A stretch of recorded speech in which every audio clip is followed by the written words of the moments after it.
네, 오늘은 이벤트 데이와 같았습니다. 정말 불꽃 축제가 열리듯이 글로벌 이곳저곳에서 네. 팡팡 이슈들이 터져줬는데요. 그중에서도 중요한 이슈를 골라서 투자 전략까지도 세워드리겠습니다. 마켓 트렌드 김종일 전문위원 모셨습니다. 안녕하십니까? 안녕하십니까? 어떤 불꽃이 가장 컸나요? 미국의 GDP 효과도 분석을 해봐야 되겠습니다. 그거보다도 먼저 ECB가 과연 금리를 왜 내린 것인지, 네. 그렇다면 ECB의 현재 경제 상황은 어떻게 진행되고 있는 것인지, 이에 따라서 전체적인 시장의 대응 전략은 어떻게 가져가는 것이 좋을지 정리해 보도록 하겠습니다. 네, 선아 씨가 얘기했던 것처럼 여러 가지 불꽃이 있었는데 그중에서 이 유로존을 꼽으신 이유는 특별히 뭔가요? 아무래도 ECB의 예상이 시장의 예상을 좀 뛰어넘는 상황이었죠. 그렇다면 현재 금리를 내린 것이 정말 경기가 너무 안 좋기 때문인 건가? 네. 네. 아니면 시장이 원래 기대했던 LTRO 같은 것들을 내놓지 않은 것은 마지막 카드를 남겨둔 것인지 그에 대한 좀 확인이 필요하다라고 보여지는데요. 시장은 어느 정도 이것을 좀 선반영하고 있었거든요. 네. 또 얼마 전에 경제 전망을 0.1%이긴 하지만 또 낮추는 그런 모습을 보이면서 그렇지 않아도 우려가 조금 있는 상황에서 이렇게 금리를 빠르게 내렸다라는 건 그만큼 경기에 대한 자신감이 낮아졌다라고 봐야 될 것 같은데요. 자, 이것을 금융시장에 어떻게 반영했는지부터 살펴보도록 하겠습니다. 가장 민감하게 반응하고 있는 것은 환율 시장이다라고 봐야 될 것 같습니다. 먼저 준비된 그림을 보시면 최근의 유로 인덱스인데요. 불과 이제 10월 말까지만 하더라도 1.40을 돌파하지 않을까 정도로 굉장히 강하게 움직였던 모습이었는데 최근에 조금씩 떨어지면서 달러가 크게 강세를 보인 것도 아니지만 유로화는 약세를 보였고요. 그리고 경제 전망이 하향되면서 약세를 보인과 동시에 오늘 정책 발표와 함께 추가적으로 더 내려갔습니다. 네. 그래서 지난 9월 정도의 수준으로 되돌아갔거든요. 그래서 이 유로화 약세 자체는 여러 가지 의미를 품고 있지만 여전히 유로 경제가 취약하다라는 것을 다시 한번 확인해주는 상황이었다. 그리고 최근에 유로화의 상승으로 인해서 나타난 그런 효과들이 대표적으로 자산의 집중이었습니다. 준비된 그림을 보시면 나타나다시피 최근에 제가 여러 번 언급드렸죠. 서유럽 쪽으로, 선진국 쪽으로 자금이 많이 유입되고 있다는 말씀 드렸는데 이런 자금 유입과 함께 전체적으로 지금 유로화가 강세를 보였던 건데요. 11월 달 들어서는 그렇다면 유로화가 급격하게 내려가고 있기 때문에 유로화가 내려가는 과정에서는 돈이 들어오지 않거나 오히려 빠져나가는 이런 양상들을 과거에 많이 보여줬다는 측면에서 서유럽으로 집중되었던 최근의 펀드 자금들의 흐름도 조금 바뀌거나 둔화될 가능성이 있지 않을까. 이 부분을 지금 금융시장에서는 우리가 예상해 볼 수가 있겠고요. 달러는 유로가 이렇게 약세를 보다 보니까 당연히 또 강세 쪽으로 돌아서면서 최근의 약세 국면에서 좀 벗어나는 그런 모습을 나타내고 있습니다. 네, 내년의 경제 전망도 얼마 전에 내렸죠. 게다가 물가 상승률 역시도 4년 만에 거의 최저 수준 0.7%대로 알고 있습니다. 도대체 지수만 봤을 때 전 느껴지지가 않는데 얼마나 유로존의 그 경제 회복 속도가 더딘 건가요? 지금 현재 상황에서 불과 한두 달 전만 해도 그렇게 나쁘게 보진 않았는데 네. 최근에 이제 악화될 만한 요인들이 다시 부각이 되고 있는 거죠.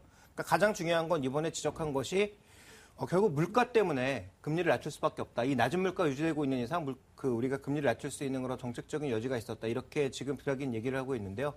그러면 과연 이 물가를 견인할 수 있는 인플레이션 나타낼 수 있는 이유는 두 가지입니다. 비용이 견인하는 인플레이션이 있고요. 그리고 수요가 견인하는 인플레이션이 있는데 좋은 인플레이션은 상대적으로 따져보자면 수요가 견인하는 인플레이션이 돼야 되겠죠. 지금은 기업도 그렇고 국가도 그렇고 대부분 모두 코스트 다운을 시도하고 있는 상황이기 때문에 비용 견인 인플레이션이 나타날 가능성은 낮다라고 보여집니다. 그렇다면 총수요 쪽에서 우리가 살펴봐야 되는 것은 소비와 투자인데요. 네. 먼저 준비된 그림을 보시면 유로존의 주요 순위 지수, 경기 신뢰 지수라든지 또 기업 쪽의 PMI 지수라든지 이런 것들은 전반적으로 개선이 되고 있습니다. 그래서 심리 측면에서는 분명히 과거에 비해서는 좋아지고 있다라고 볼 수가 있는데요. 그렇지만 중요한 건 유로존의 주요국의 가계 신용을 보시면 여전히 바닥에서 회복되지 않는 모습. 아예 빚을 쓰지 않고 있는 독일은 별 변화가 없지만 네. 빚을 많이 쓴 프랑스라든지 스페인, 이탈리아 같은 이들 국가들은 2006년도, 7년도에 비해서는 굉장히 많이 신용을 줄여놓은 상황이죠. 그럼에도 불구하고 이 저금리에도 아직도 신용을 끌어올리지 못하고 있습니다. 즉 선진국들은 이런 신용을 이용해서 일종의 대출을 이용해서 소비를 하고 투자를 하는 것이 정석이라고 보여지는데 이 낮은 금리에도 이 부분이 아직까지 전혀 이루어지지 않고 있다는 것이고요. 그다음 또 하나 이제 중요한 게 남유럽 국가들의 경제 상황을 계속 악화하게 만들고 금융시장을 어렵게 만들었던 것은 주택 가격의 급락에 의한 은행의 파산, 또 대손 충당금의 지속적인 상승으로 인해서 수익이 나빠지는 것들이었는데 아직까지도 스페인의 주택 가격이라든지 그리고 이탈리아의 주택 가격 이런 것들은 빠르게 회복되지 않고 있고요. 오히려 독일 같은 경우에만 꾸준하게 빚을 쓰지 않았기 때문에 돈이 네. 몰리면서 주택 가격이 올라가고 있는 상황입니다. 여전히 주택시장 쪽에서 또 금융시장이 뚜렷하게 회복할 만한 그런 요소들을 만들어내지 못했고요. 또 실업률은 지난달에 더 올라갔습니다. 12.2%요. 예, 그렇습니다. 그러니까 전반적으로 이제 실업률 추이도 보시면 한 번도 내려가지 않고 추세는 조금 완화되었지만 전반적인 상승 추세를 유지하고 있거든요. 그러니까 이 소비 측면에서 늘어나야 총수요가 증가할 수 있는데 유로존의 전반적인 소비는 아직까지도 조금 제한적인 모습이다라고 봐야 될 것 같고요. 다만 이제 투자 쪽에서는 조금 긍정적인 이슈들이 보이고 있는데 죄송합니다. 네. 그동안 좀 많이 쌓아뒀던 재고를 빠르게 소진하는 과정에서 이제는 다시 재고를 쌓을 수 있는 과정으로 가고 있습니다. 그래서 유로존의 생산 지표들은 최근에 재고가 급격하게 줄어들었기 때문에 다시 재고를 좀 늘리는 과정으로 보여지고 있고요. 오늘 미국의 3분기 GDP도 가장 늘어난 것은 재고였죠. 그래서 이런 재고 상승의 가능성을 보면서 투자 지표들은 좋아질 가능성을 염두에 두고 있고 전반적인 투자 증가율도 최근 들어서는 조금씩 개선되고 있는 모습이죠. 물론 부가가치 대비해서의 투자 비중은 여전히 낮은 상황입니다만 연율 기준으로 봤을 때, 분기 기준으로 봤을 때 분명히 개선되는 모습을 나타내고 있어서 이 재고의 리스타킹 과정이 나타날 가능성을 투자 쪽에서는 생각을 하고 있습니다. 유로존 같은 경우에 지금 문제가 뭐냐면 내수가 살아나야 되는 대표적인 국가임에도 불구하고 내수가 살지 않고 있고 일부 국가들, 독일이나 스페인, 이탈리아를 중심으로 수출만 늘고 있는 상황이죠. 그러니까 지금 어떻게 보면 유로존과 미국이 소비를 해주고 중국이 생산을 해주는 가장 좋았던 2006년도까지의 흐름에서 벗어나서 중국도 생산을 많이 하려고 하고 있고 또 이 내수를 키우려고 하고 있는 반면에 미국도 생산을 늘리고 유럽도 생산을 늘리고 있는 국면입니다. 그러니까 이것이 총수요가 늘지 않는 구간에서 공급량만 또 늘려놓는 것이 아닌지 분명히 좀 지적이 필요한 그런 상황이라고 판단하고 있고요. 그다음에 또 하나 우리가 좀 살펴봐야 되는 것은 결국 물가인데요. 네. 물가의 전반적인 흐름을 보시면 먼저 생산자 물가, 지난 한 4월 달부터 급격한 마이너스 국면을 보여주고 있습니다.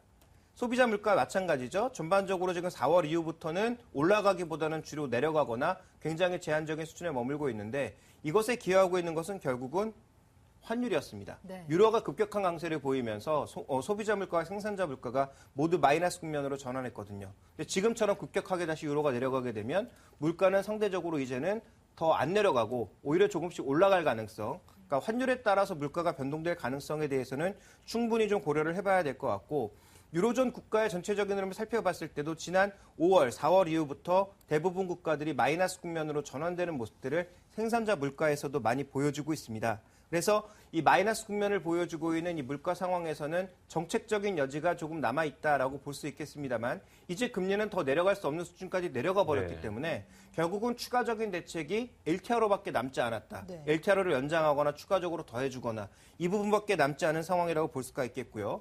결국은 지금 살펴보는 것처럼 통화지표의 둔화로 인해서 전반적으로 지금 물가의 하락이 이어지고 있는 국면이기 때문에 다시 물가를 살리고 경제를 살리기 위해서 유로존의 마지막 카드 LTRO를 언제 꺼낼지가 상대적으로 굉장히 중요해지고 있다. 이렇게 봐야 될 것 같습니다. 준비된 그림을 보시면 M3, 유로존의 M3가 빠른 속도로 줄어들기 시작하면서 결국은 소비자 물가도 감소했고 이 구간에서 더 물가를 빠르게 떨어뜨렸던 것은 조금 전에 말씀드렸던 대로 유로화가 올랐기 때문이거든요. 그래서 이런 모든 흐름들을 우리가 종합적으로 고려해 봤을 때 시장의 관심은 결국은 LTRO 같은 유동성 공급 정책을 과연 언제 할 것인지에 집중할 수밖에 없다라고 판단하고 있습니다.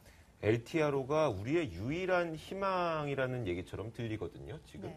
그게 맞습니까? 그렇다면은, 지금까지 LTRO가 만약에 시행이 되지 않는다면 사실 우리 시장에 더 불편할 수밖에 없는 사실이기도 하고요. 네, 그렇습니다. 그래서 대응 전략까지 빠르게 말씀을 드리자면 지금 현재 시장에서의 기대감은 두 가지였거든요. 미국의 경제 지표가 생각보다 안 좋아져서 테이퍼링은 계속 연장이 되고 그리고 유로존의 그 정책은 실제로 금리를 여기서 0.25% 내려봐야 추가적으로 대출이 늘어날 가능성 별로 없거든요. 왜냐하면 조금 전에 뉴스에서 지적됐던 것처럼 지금 대출금리나 예금금리가 그렇게 빠르게 낮아지고 있는 상황이 아니니까. 그렇다면 실제로 시장에 도움이 되는 것은 오히려 유동성 공급이었는데요. 이번에 그 정책은 빠지고 어떻게 보면 시장에 우리는 계속 경기를 부양하고자 하는 의지를 가지고 있다라는 뉘앙스로 금리만 내린 거죠. 그렇다면 이 금리만 내린 거에 있어서 유럽 시장 초반에는 굉장히 긍정적으로 반영하면서 급등을 했습니다. 네. 독일 같은 경우에 1%가 넘게 급등을 하기도 했었고요. 그런데 결국은 이 유동성을 추가적으로 늘리지 못할 수도 있지 않을까. LTRO는 이번에 빠졌다. 드라기의 발언을 보면서 결국은 시장이 다시 변동성을 크게 나타낸 것이죠. 결국 핵심은 지금 구간에서 핵심은 유동성이라고 보여지는데 이 유동성 공급이 향후 원활하지 않을 수 있다라는 시각이 나온다면 단기적으로는 금융시장의 변동성이 커질 수 있다는 것을 우리가 염두에 둬야 될 것 같고요. 네. 또 하나 달러가 강세로 흘러가기 시작하면 지금 원화가 지속적인 강세였는데 달러 강세로 전환되면서 원환율이 올라가기 시작하면 외국인들 매수 압력이 또 줄어들 수가 있습니다. 그래서 우리 시장은 어떻게 보면 단기적인 변동성이 좀 커질 가능성을 보셔야 될 것 같고요. 그렇다면 다음 달 초반에 있을 다음 ECB에서 LTRO의 추가적인 연장이라든지 아니면 추가적인 LTRO 같은 것들이 나와야 외국인 유동성도 조금 보강이 되고 달러도 제한적인 수준으로 올라가야 결국은 우리 시장이 안정될 수 있다는 것이기 때문에 투자 전략상으로는 추가적으로 유동성이 얼마나 늘어날 수 있는지 그리고 미국의 테이퍼링은 정말 12월 달에 없다라는 것이 확인되어야 아마도 시장이 좀 더 긍정적으로 반영하지 않을까 이렇게 판단하고 있습니다. 이번 주 우리 시장이 약세를 보였잖아요. 이게 이 단기 약세, 단기 변동성을 미리 선반영했다고 볼 수는 없습니다. 지금 내려온 폭 정도를 가지고는 그렇게 그런 예측할 수는 정도는 없을 안 것 같고요. 네. 그리고 최근에 이제 시장의 상승 이유가 외국인 매수였다라는 건 모두 누구나 알고 있는 사실 아니겠습니까? 네. 그렇다고 해서 뭐 연기금을 제외한 나머지 기관들이 강하게 사주는 것도 아니고요. 네. 뭐 개인들의 매수 여력은 한계가 있는 거고 그런 관점에서 본다면 전체적으로 단기적인 변동성이 우리 시장이 미리 나왔지만 그럼에도 불구하고 추가적인 변동성은 아직 남아있다라고 봐야 될 것 같습니다. 네. 우선 뭐 단기적으로 변동성 커질 수 있기 때문에 좀 더 조심스럽게 대응하는 수밖에 없겠네요. ECB에서 금리를 깜짝 인하했습니다. 경기 회복이 좀 더디지 않냐는 우려도 제기되는 가운데 남은 카드인 추가적인 뭐 LTRO가 언제쯤 나올까 이거에 또 시장에 초점이 맞춰져 있습니다. 우선 뭐 다음 ECB에 더 주목을 해보면서 단기적인 변동성 대응해봐야 될 것 같습니다. 마켓 트렌드 김종효 전문위원과 함께했습니다. 고맙습니다. 감사합니다.